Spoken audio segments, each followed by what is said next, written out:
오늘은 여러분들과 함께 합독하신 신명기 4장 40절 말씀을 통해서 하나님은 축복의 근원이라고 하는 제목으로 말씀을 드리기로 하겠습니다. 축복, 그러면 누구나 다 좋다고 그러지 않습니까? 복을 받는다는 것이 얼마나 좋은지 이루말 수가 없지 않습니까? 근데 세상에서 옳게 복을 받으려면 하나님의 말씀을 정확하게 잘 믿고 그 말씀대로 순종하면서 따르는 자가 받는 복이 진짜 복입니다. 그렇지 않고 그저 세상적인 면에서 자기 재량에 의해서 받는 복도 복이 되겠죠. 그렇지만은 하나님이 주신 복은 복 중에서 가장 큰 복이기 때문에 오늘 말씀이 규례와 명령을 지키라고까지 말씀을 하지 않습니까? 자, 이런 말씀들을 본다면 과연 어떤 복이 참 중요한 복인가 하는 것을 간단하게 이렇게 말씀을 드리기를 하겠습니다. 하나님께서는 내가 네게 명하는 여호와의 규례와 명령을 지키라. 그러면 한없이 오래 산다. 그렇게 말씀하셨습니다. 그러니까 하나님께서 주시는 복은 우리 평생에 사는 것도 아주 굉장히 중요하고 좋지만은 오래오래 사신다는 것까지 오래오래 사신다고요. 얼마나 좋습니까? 장수하신다는 말 들으면 누구나 다 좋다고 시작했어요.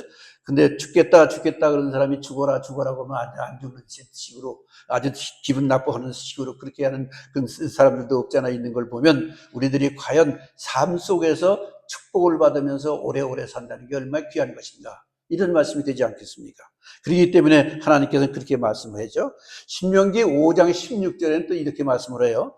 쭉 해서 그 은혜에 주시는 말씀, 더 축복을 주시는 말씀, 이런 말씀을 조금 몇 가지만 말씀을 드릴게요. 신명기 5장 16절에는 뭐라고 얘기했냐면 이렇게 말을 합니다. 너는 너의 하나님 여호와의 명한 대로 네 부모를 존경하라. 그리하면 너희 하나님 여호와가 내게 준 땅에서 네가 생명이 길고 복을 누리리라 그랬습니다.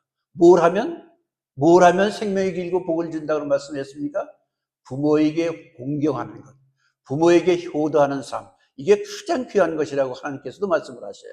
세상적으로 봐도 우리가 여러 가지 막 이것저것 댕기면서 이야기를 들어보면요, 참 자녀들이 부모에게 효도하는 것을 들을 때 얼마나 우리 귀가 즐거운지 모르지 않습니까? 그런데 그렇지 못한 이야기를 들을 때는 한탄스럽고 그러는데 통상적으로 우리가 살면서 또 그럴 때가 많이 있어요. 자기 자식하고 이웃집 자식하고 자꾸 비교할 때가 없지 않아 있습니다. 그 자식은 잘하는데 왜 네 자식은 너를 못하냐, 이런 식으로 얘기하는 건 뭐 좀 잘못된 거 아닌가 생각을 하시면서 그렇게는 하지 않는 신분이 좋다는 말씀이죠.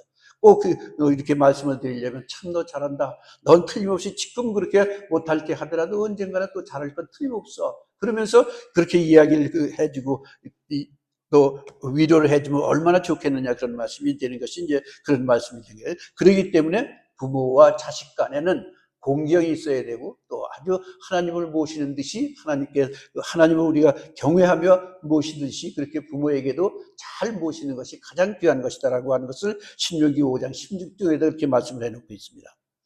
신명기 6장 2절에 또 한번 보면요. 신명기 6장 2절입니다. 잘 이제 여러분들이 써 놓으셨다가 한번 가서 보시면 더 좋은 생각을 가지고 계실 테니까 말씀을 드리는데, 신명기 6장 2절이요. 곧 너와 네 아들과 네 손자를 평생에 네 하나님 여호와를 경외하며 네가 너에게 명한 그 모든 규례와 명령을 지키게 하기 위한 것이며 또 네 날이 장국해 하리라라고 얘기하셨어요. 말씀 속에서 여러분들이 알고 이미 다 이 말씀이 무슨 말씀인지 하는 것은 이미 다 알고 계실 것 같습니다. 내 아들과 내 손자로 평생에 하나님 여호와를 경외케 하라, 그런 말씀이 있잖아요. 그래서 우리는 이제 그 세상적으로 살면서도 참 그럴 때가 많습니다. 참 얼마나 안타까운 일이 있을지만 말을 못할 때가 많아요. 내 자식들이 그렇게 부모가 참 하나님을 믿고 너도 잘 되거라, 너도 하나님을 믿어라 하고 얘기를 하지만 그 하나님을 믿지 못하는 자녀들이 내 앞에 있을 때 얼마나 가슴 아픈 일인지 모릅니다. 참 그럴 때가 안타까운 일이거든요. 그래서 그런 말씀들 들 때 이런 말씀들 여러분들이 또 함께 해주시면 얼마나 더 좋겠는가, 이렇게 생각을 해봅니다. 또 한 군데 있습니다. 신명기 11장 9절입니다. 신명기 11장 9절에 신명기 11장 9절에는 또 뭐라고 말씀을 하시냐면, 또 여호와께서 너희의 열조에게 맹세하사 그와 그 후손에게 주리라고 하신 땅, 곧 젖과 꿀이 흐르는 땅에서 너희의 날이 장구하리라 그랬습니다. 하나님께서 우리를 사랑해 주셔서 아주 좋은 곳으로 보내주셔서 아주 장구하게 기쁨으로 즐거움으로 살 수 있는 곳으로 보내주셔가지고 오래오래 살게 해주신다고 그렇게 말씀을 하는 것이 신명기 12장 9절 말씀 아닙니까? 여기서 우리가 가만히 한번 생각을 해볼 것은요, 젖과 꿀이 흐르는 땅으로 우리를 보내주신다 그랬습니다. 이스라엘 백성들 애굽에서 이끌어내셔서 가나안으로 이끌어 가시기 위해서 하나님께서 모세를 통해서 그 귀한 말씀을 해주시고 귀하게 이끌어 주시는 그런 것들을 알고 계시지 않습니까? 그런 것 같이 여기서 젖과 꿀이 흐르는 땅이라는 말은 무슨 말이냐면요, 오늘날 한참 싸움이 심하게 걸려 있는 곳이 있죠. 거기 바로 이스라엘, 그리고 뭐라 그러나요? 또 팔레스타인, 예, 그리고 레바논, 이런 곳에서 지금 그런 곳이 옛날 이 땅이었다고 그렇게 얘기를 합니다. 그리고 그 남은 시리아와 그리고 요르단강 근처, 이런 것을 그때 당시에 가나안 땅이라 이렇게 말씀을 하셨다고 생각을 하고 있다고 얘기를 하죠. 그래서 이 땅에, 가나안 땅이 얼마나 좋은 땅인지, 즉 푸른 초장이 넉넉해서 먹을 걸 걱정하지 않고 살 수 있다, 그런 뜻인 겁니다. 그러니까 얼마나 좋은 말씀이에요. 이렇게 한다면 이 말씀하신 대로 말이죠. 그런데요, 그 축복의 원천이 어디에서 나타나는지, 어떻게 해서 주시는 것인지 그걸 깨닫지 못하는 사람들은 늘 그렇게 살고 있어요. 어떤 이들은 태양을 섬기면서 살기도 하고요. 또 어떤 이들은 우상을 만들어가지고 복을 빌기도 하고요. 또 어떤 사람들은 산으로 들어가서 바위 밑에 촛불을 켜놓고 거기다가 그냥 손이 터져라고 빌려가면서 한 그런 모습들을 우리는 가끔 보고 살지 않았습니까? 그러나 여러분, 우리 모두는요, 축복의 근원이 되시는 오직 하나님께로부터만 시작된다는 사실을 알고 있기 때문에 만복의 근원이신 하나님만이 축복의 근원이심을 알고 하나님만을 믿고 의지하며 따르고 있지를 않습니까? 여러분들이 다 그런 분들이십니다. 여러분들이 그렇게 따르고 계시는 분들이기 때문에 지금도 여러분들과 함께 같이 하나님께서는 축복해 주시고 계시라고 믿지 않습니까? 맞습니다. 하나님이 우리에게 복을 주시고자 하시면 어느 누구도 막을 자가 없다고 말합니다. 막을 자가 없을 것이라고 얘기를 합니다. 하나님이 주시는 복은 참되고 풍요로운 복이기 때문에 때로는 감당하기 어려울 때가 있기도 하기는 하지요. 제 너무 많이 복을 좀 주시기 때문에 그런 말씀을 드릴 수도 있습니다. 요셉을 한번 보실까요? 요셉을 한번 보시면요, 그는 형제들에게 미움을 받았지 않습니까?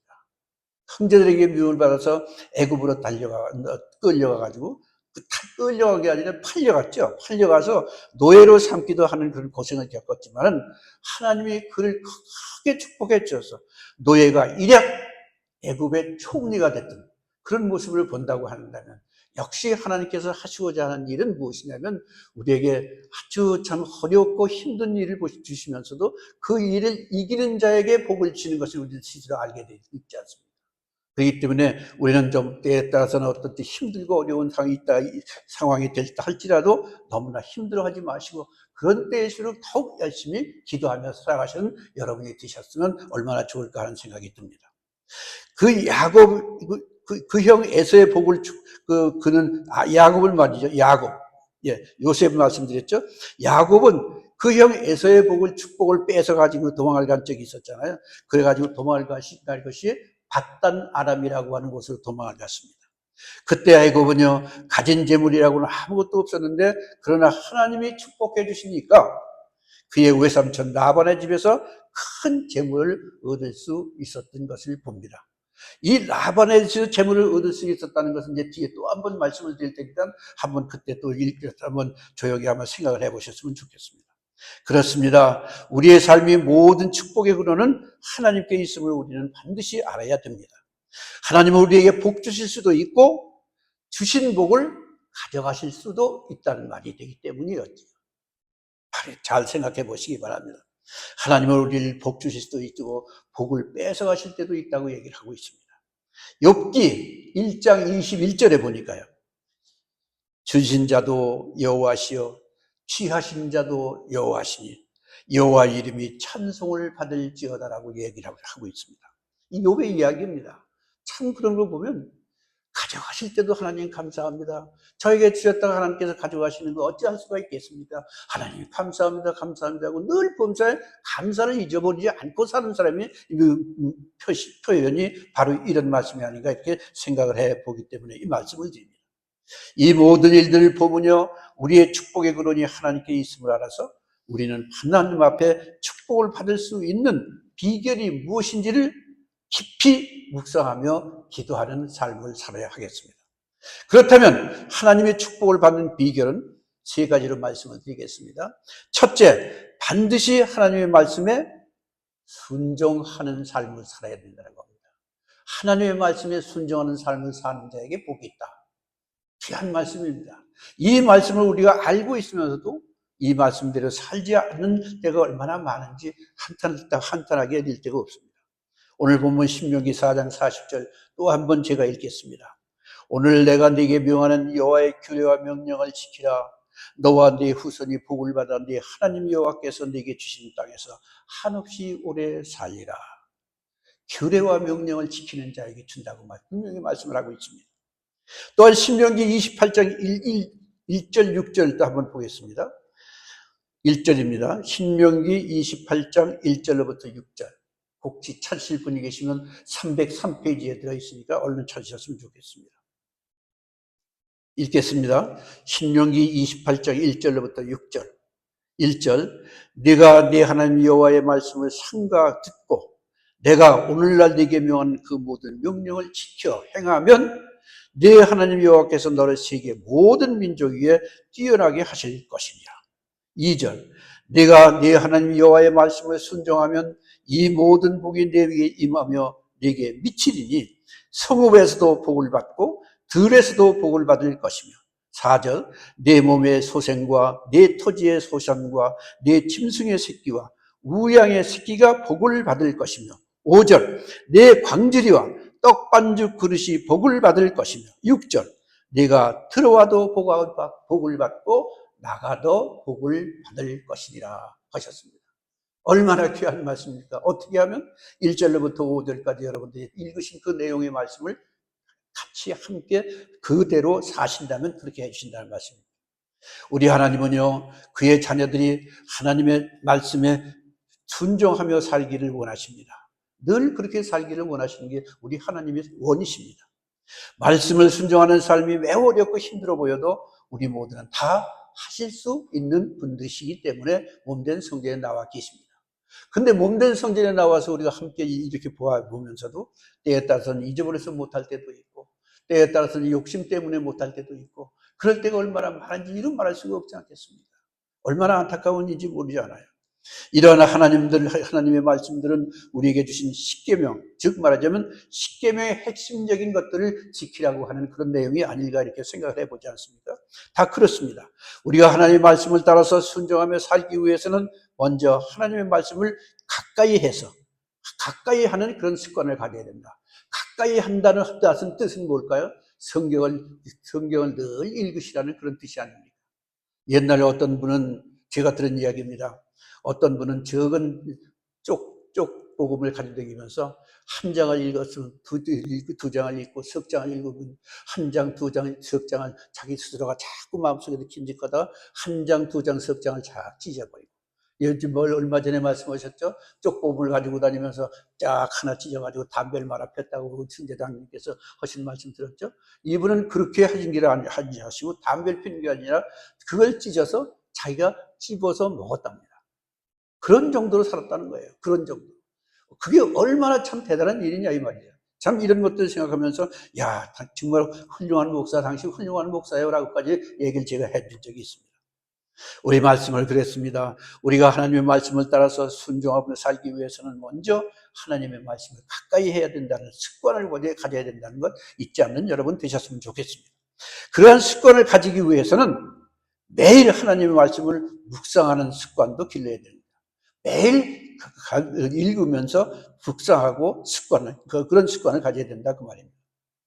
말씀을 읽지 못하면 우리는 우리의 생각대로 그릇된 길로 나갈 수밖에 없을 때가 얼마나 많은지 모르지 않겠습니까?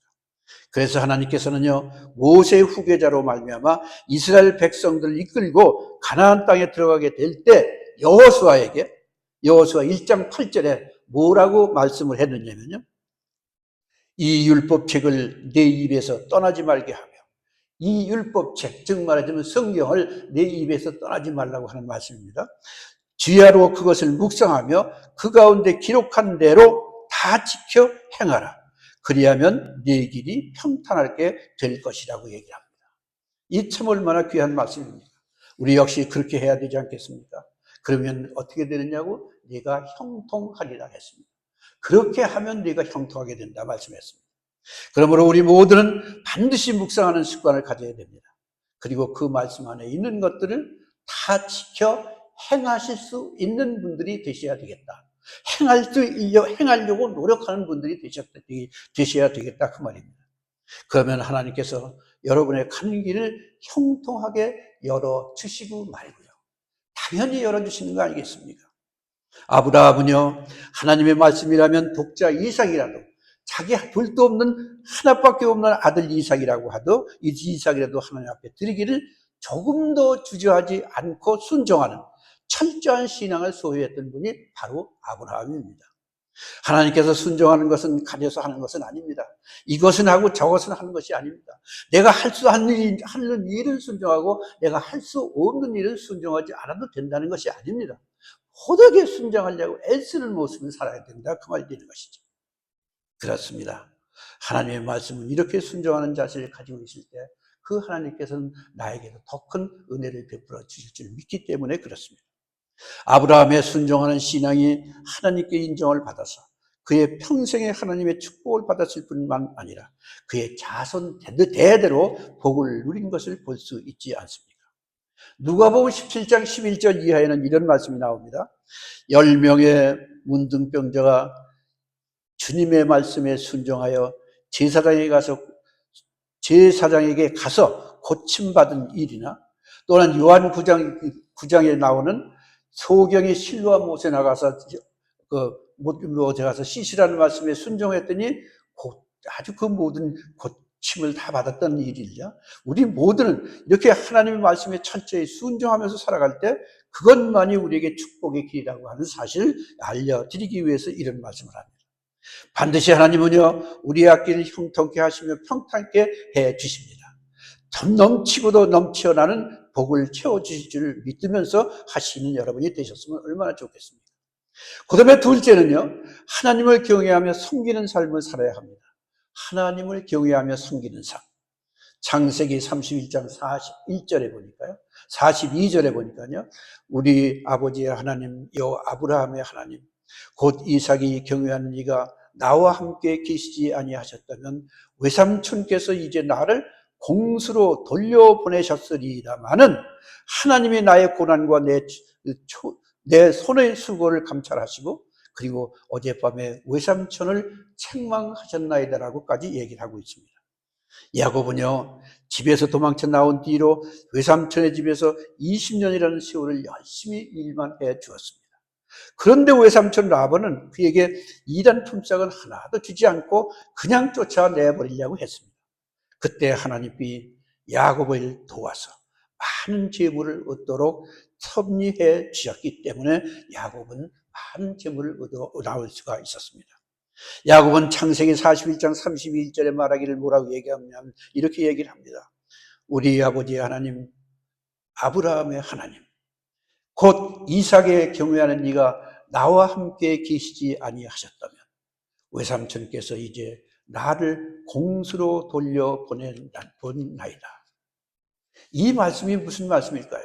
이 말씀은요, 야곱이 그의 외삼촌 라반의 집에서 떠나면서 라반이 부당한 처사 속에서 하나님이 자신을 보호해 주셨기 때문에 그 많은 재물을 라반에게서 얻어가져 나왔다는 그런 뜻입니다. 그렇습니다. 하나님은 하나님을 경외하는 사람들을 축복해 주십니다. 그리고 하나님을 경외하며 섬기는 자의 자손들에게는 축복을 내려주심을 보여주신 것입니다. 야곱은 그의 선조들이 하나님을 경외함으로 덕에 덕을 받을 경우라고 할 수 있는 것이 아니겠습니까? 우리 사랑하는 여러분, 하나님을 경외하며 충성스럽게 섬기시는 여러분 되시길 바랍니다. 그것이 가장 축복받는 길이라는 걸 잊지 마시고 말입니다. 하나님은 반드시 그와 그의 자손들에게 복을 내려주신다는 사실을 아시고 계신다면 여러분들 하나님을 경외하며 하나님께 늘 범사에 기도하시는, 그리고 충성스럽게 모시는 여러분이 되셔야 되지 않겠습니까? 그런가 하면요, 조상대대로 귀신을 섬겨온 사람들을 보면요, 그들의 가정은 그야말로 혼비백산, 풍비백산한다, 그렇게 얘기합니다. 예전에 우리들은 어렸을 때 어른들이 풍지백산, 풍지박산, 풍지박산 그래서 그렇게만 알았는데 사실 지가 아니라 비입니다. 비. 비. 그래서 그 말씀을 본다면 풍자는 날 풍자, 바람 풍자고요. 바람이 불어온다는 풍자고, 그 다음에 비는 흘러내려온다는, 날이 온다는 그런 뜻이고요.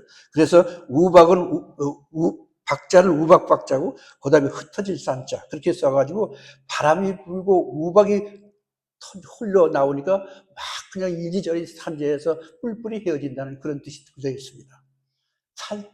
하나님을 의지 못하고 의지 못하는 사람들, 하나님께 영광과 찬양을 올리지 못하는 사람은 그런 모습으로 살 수밖에 없다는 뜻이 거기에 있는 것입니다. 우리가 하나님을 경외하고 섬기는 것이 얼마나 큰 축복인 것인지, 얼마나 큰 복중의 복인지 우리 스스로가 잘 깨달으며 감사할 줄 아는 삶을 살아야 하겠습니다. 시편 33편 18절로부터 19절 말씀은 이렇게 얘기를 합니다. 여호와는 그 경외하는 자, 곧 인자하심을 바라는 자를 살피사 저희 영혼을 사망에서 건지시며 저희를 기근 시에 살게 하시는 도다라고 하셨습니다. 무슨 말씀입니까? 우리 하나님을 경외하는 자는 죽음 공터에 빠져도 다시 살려주실 수 있는 그런 분이시라고 하는 말씀 아닙니까? 그리고 사방에서 기근 시에도 먹을 것이 아무것도 없어도 그런 때도 하나님께서 살려주신다고 말씀하고 있지 않습니까? 엘리야 선지자가 활동을 하던 시기에요, 북이스라엘에 아하방이 통치를 하고 있을 때 아하방은 하나님을 버리고 우상을 섬기기 시작을 했었습니다. 바알과 아세라 신을 섬기고 온 나라는 사랑을 세우고 그야말로 하나님 앞에서 큰 죄를 범했습니다.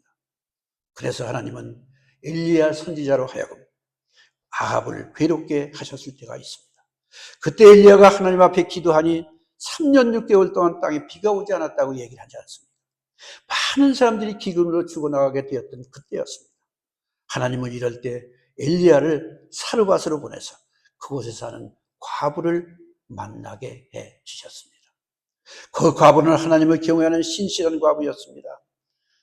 그 집에는, 그 과부에게는 외아들이 하나가 있었는데 그 집에 양식이 다 떨어져서 이제 마지막 남은 가루 한 움큼과 기름병에 기름이 조금 남아 있었을 뿐이었습니다. 그 가난한 과부가 마지막 남은 가루와 조금밖에 남지 않은 기름을 섞어서 떡을 만들어 가지고 그것 먹고 죽으려고 나뭇가지를 구하러 밖으로 나갔었습니다. 그때 바로 엘리야 선지자를 만나게 되었습니다. 엘리야 선지자는 그 여인에게 말하기를 먹을 것 좀 달라라고 얘기를 했습니다. 그러자 그 여인은 말합니다. 자기와 아들이 먹고 죽을 마지막 가루를 만든 떡을 만들어 가지고 하나님의 종에게 바쳤습니다. 자기는 죽을 생각을 가지고요, 자식도 죽을 생각이 분명히 먹지 않으면 죽을 것인데 그는 그렇게 해서 바쳤다고 합니다. 그때 하나님은 그 여인의 집에 축복을 내리기 시작을 해 주셨습니다. 그 땅의 기근이 끝날 때까지 가루통에 가루가 떨어지지 않게 하셨고 기름병에 기름이 떨어지지 않게 아주 좀 기적적으로 그 여인에게 축복을 주신 것을 우리들이 성경을 통해서 보고 있지를 않습니까? 그렇습니다. 우리는 어떤 일이 있어도 하나님을 경외하며 잘 섬기는 성도들이 되시기를 바랍니다. 형식적으로 경외함으로, 그저 형식적인 경외, 그저 믿는다는 그런 형식으로만 하는 것이 아니라 내 마음으로부터 우러나는 진실한 사랑이 있어야 되고 진실하게 모시는 경외함이 있어야 되지 않겠습니까? 두렵고 떨림으로 섬기는 우리가 되어야 바로 그 하나님께서 우리를 축복해 주신다는 말씀 아니겠습니까? 사랑하는 여러분, 참 이런 것이 얼마나 귀중한 것인가 하는 것을 우리에게 알려주신 말씀이 바로 그 말씀입니다. 세 번째, 쉬지 않고 기도하는 삶을 살아야 하겠습니다. 첫 번째는 하나님의 말씀에 순종하는 거라고 분명히 말씀을 드렸죠. 그 다음에 두 번째는 하나님을 경외하며 두려워 떨며 섬기는 일. 그게 두 번째입니다. 그 다음에 세 번째는 쉬지 않고 기도하는 삶. 반드시 잊지 않는 여러분 되셨으면 얼마나 좋을까요? 그렇습니다. 데살로니가전서 5장 16, 18절에 보니까요. 데살로니가 5장 16, 18절입니다. 항상 기뻐하라. 쉬지 말고 기도하라. 범사에 감사하라. 이는 그리스도 예수 안에서 너희를 향하신 하나님의 뜻이니라. 이렇게 말씀을 하고 있습니다. 참 그렇습니다. 쉬지 않고 기도하는 것은 성도를 향한 하나님의 뜻이요 명령입니다. 그 명령을 우리가 얼마나 지키느냐에 따라서 여러분들은 복을 받고 복을 받지 못할 때가 있지 않습니까? 우리는 이 시대에 특별히 더 많이 기도할 때가 되입니다. 시기입니다. 우리가 열심히 기도할 때 하나님은 우리를 끊임없이 도우시고 축복해 주시기 때문입니다. 다니엘 6장 10절에 보니까요. 다니엘이 이 조서에 의인이 찍힌 것을 알고도 자기 집에 들어가서는 그 방에 예루살렘을 향하여 열린 창에서 전에 행하던 대로 하루에 3번씩 무릎을 꿇고 기도하며 그 하나님께 감사하였다라는 말씀이 6장 10절의 말씀이 나옵니다. 말씀은 그렇습니다. 여기 의인이라고 하는 것은 임금의 도장을 얘기하는 거죠. 의인. 임금이 찍는 도장입니다. 임금의 명령이라는 얘기죠. 예, 그런 말씀입니다. 그 다음에 다니엘 6장 10절에 보면요. 다니엘이 이 조서에 의인이 찍힌 것을 알고도 라고 한 말씀이 바로 그 의인. 그것이 임금의 말씀, 임금의 도장이라는 걸 잊지 않고 이 말씀을 드셨으면 좋겠습니다. 다니엘은 기도하는 사람이었습니다. 기도는 누구보다도 빠지지 않는 사람 중에 한 사람이었습니다. 그는 이국 땅의 전쟁포로로 끌려가서 노예의 삶을 살고 있었지만은 실망하지 않고 하나님 앞에 하루에 3번씩 기도했던 그런 사람이었습니다. 그것도 더더군다나 무릎을 꿇고 기도했던 사람이었습니다. 우리 어렸을 때만 해도 교회를 가면 반드시 무릎을 꿇고 기도합니다. 요새는 무릎 꿇고 가는 게 아니라 안장따리 해가면서 기도하는 사람도 있고 자유스럽게 기도하시는 분들이 있겠죠. 그러나 그 마음이 어디에 들어있느냐가 중요하다는 것입니다. 마음이 있는 자에게는 행동 거지가 달라집니다. 마음이 없는 자에게는 행동 거지 자체도 달라진다는 사실이기 때문에 그런 말이 되는 거 아니겠습니까? 그렇습니다. 다니엘은 전쟁포로로 끌려가서 노예 생활 삶을 살고 있었지만 실망하지 않았습니다. 그러고는 하나님 앞에 하루에 3번씩 예루살렘을 향하여 난 창 쪽을 무릎을 꿇고 기도를 열심히 했다는 그런 말씀을 우리가 성경을 통해서 봅니다. 이렇게 자기의 절망적인 처지에 불구하고 쉬지 않고 하나님께 기도했던 다니엘에게 하나님께서는 축복을 해 주셨습니다. 어떤 축복을 해 주셨습니까? 다니엘이 왕궁으로 들어갈 수 있는 기회를 만들어 주셨고 하나님께서 해 주신 것입니다. 왕의 옆에 가까이 갈 수 있도록 역사해 주셨고 꿈을 해몽하는 능력을 주셔서 왕의 신임으로 얻도록 하십니다. 기도를 할 때마다 그에게 영적인 꿈을 주셔서 왕 옆에 가서 총명하게 왕을 돕도록 해 주셨습니다. 얼마나 대단한 일일까요? 이런 축복을 받는 것만큼이나 더 좋은 축복이 어디 있을까요? 결국 다니엘은 이방인의 땅에서 총리가 되었으며 왕 다음으로 그날의 높은 자리에 앉아 다스리는 축복과 권세를 누리는 영광을 얻게 되었던 것 아시지 않습니까? 그는 꾸준히 쉬지 않고 하나님 앞에 기도하는 신앙을 갖고 있었기 때문에 그 모든 것들이 가능했다고 보는 것이 아닙니다. 그러나 다니엘은 쉬지 않고 하나님 앞에 기도하는 생활 중에서도 하나님의 축복을 받게 된 것을 볼 수가 있지 않습니까? 뿐만 아니라 다니엘은 그렇게 많은 축복을 받았음에도 불구하고 기도하는 일을 멈추지 않았다고 했습니다. 다리오 왕 시절에 다른 신하들이 그를 시기해서 죽이고자 꾀를 냈습니다. 그리고는 왕에게 어떤 신에게도 기도하거나 왕을 제대로 기도하거나 섬기지 말도록 왕명으로 정하게 만들었습니다. 제가 잘못 얘기를 했나요? 왕에게 어떤 신에게도 무릎을 꿇고 기도하지 않도록 할 수 있도록 해달라. 그렇게 얘기를 했습니다. 만약 이를 어길 시에는 사자굴에 던져버리겠다는 그런 명령의 조서를 만들었습니다. 다니엘에게는 큰 위기 중에 위기가 왔습니다.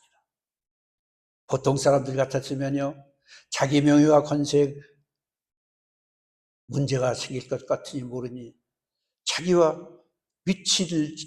위치를 지키려고 잠시 기도를 중단하거나 다른 교회에 기도를 하려 했을 것은 분명하실 것 아니겠습니까? 그러나 다니엘은 그렇지 않았습니다. 신하들이 자기를 감시하는 것을 사실을 알고 있으면서도 자기 집에 들어와 전하던 이대로 예루살렘을 향한 창문을 열고 무릎을 꿇고 하루에 3번 꼬박꼬박 기도했다고 했습니다. 결국 다니엘은 기도하다가 붙잡혀서 사자굴에 던져졌지만 하나님의 도우심으로 살아나게 되고 오히려 그를 죽이려던 신하들이 모두 사자굴에 던져져 죽임을 받은 것을 봅니다. 꾸준히 기도하고 쉬지 않고 기도하는 것이 축복받는 비결 중에 비결인 것을 우리에게 알려주시는 말씀입니다. 하나님을 늘 하나님께 무릎 꿇고 기도하는 겸손한 성도들을 사랑해 주십니다. 겸손한 성도들을 하나님께서는 돌봐주신다는 말씀입니다.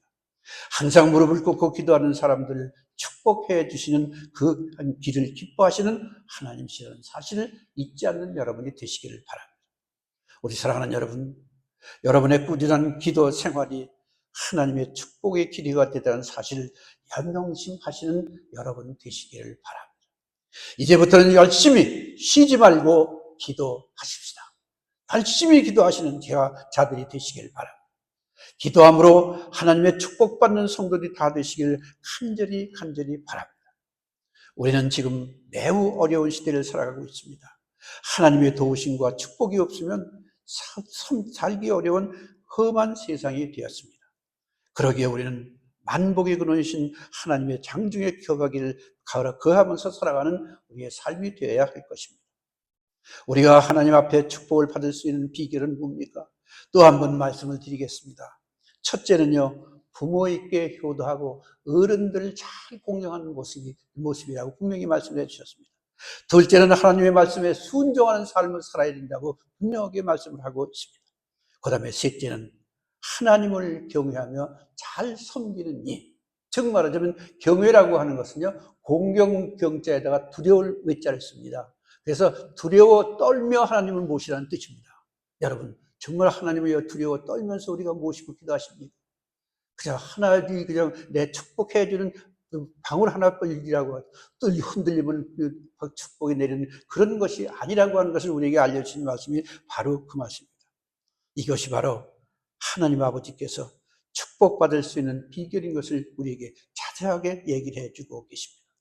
우리 모두 이런 비결을 잘 활용해서 하나님의 도우심과 축복 가운데 아름다운 삶을 영위해 가시기를 만복의 근원이신 전지전능하신 충만하신 하나님의 거룩하신 이름을 의지하여 우리 주 예수님의 이름을 통해서 축복드립니다. 우리 함께 기도하시겠습니다. 오늘 내가 네게 명하는 여호와의 규례를 영원히 지키라. 너와 네 후손이 복을 받아 네 하나님 여호와께서 네게 주신 땅에서 한없이 오래 살리라 하신 주님.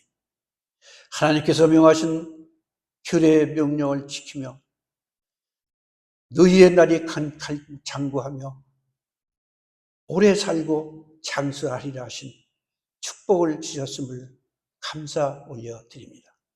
이런 모든 축복의 근원이 하나님으로부터 온다는 사실을 마음에 깊이 새기고 그 말씀대로 순종하며 살기를 원합니다. 하나님의 말씀이라면 아브라함이 독자 이삭이라도 드리기를 조금도 주저하지 않고 순종한 것 같이 우리 모두에게도 그렇게 행할 수 있는 믿음을 허락해 주시옵소서. 하나님의 말씀을 붙잡고 주야로 묵상하며 쉬지 않고 기도하며 살게 하여 주시옵소서. 다니엘이 조세의 어인이 찍힌 것을 알면서도 예루살렘을 향한 창으로 하루에 2-3번씩 무릎을 꿇고 기도했듯이 우리도 믿음의 힘을 주셔서 기도하게 해 주시옵소서. 세상이 아무리 어렵다 할지라도 말씀으로 무장하고 기도하며 하나님의 도우심을 받을 수 있도록 은혜를 채워 주시옵소서. 믿사옵고 사망 권세 이기시고 다시 살아나신 우리 구주 예수 그리스도 이름을 의지하여 간절히 축원하옵나이다. 아멘.